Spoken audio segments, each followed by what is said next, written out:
Exactly. Sticking with some IPO news, Israeli fintech eToro, it's an online broker, is slated to go public today after pricing above its expected range. CNBC's Tanaya Macheel joins us with the latest as we await the first trade. Hi, Tanaya.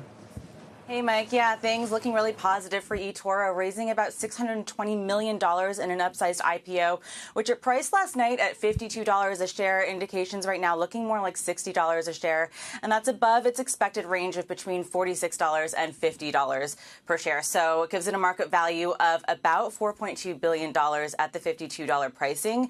The company and a group of its existing investors sold nearly 12 million shares at the IPO price. In its initial filing last week, Mike, it had marketed 10 million shares.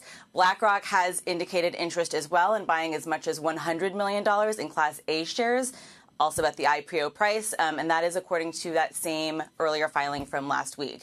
Now this, like you said, it's a brokerage, a Robinhood competitor, a stock brokerage platform that offers crypto trading as well. About a quarter of its net trading contribution last year came from cryptocurrencies. And this IPO is one test of the market's readiness for new offerings and riskier assets. You were talking about this a little bit earlier on the show.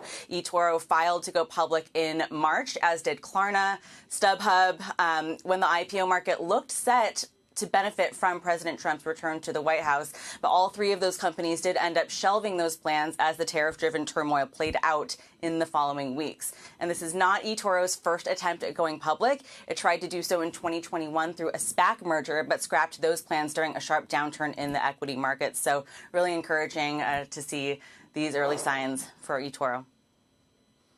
Yeah, Tanaya, you mentioned that, crypto, a pretty big portion of the business. Looking at the filing, it's the majority of the recent growth, right, is in crypto assets and derivatives related to it. So it would appear to be that's how the company's likely to be viewed, I guess, as another one of these, plays on the pie, getting bigger and retail interest in crypto, small investors in particular.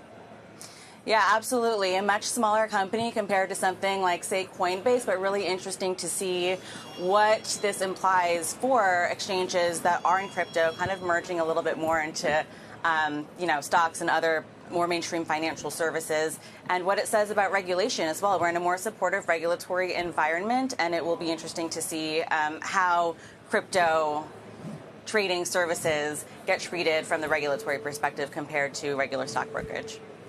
Guys. Okay. Tanaya, thank you.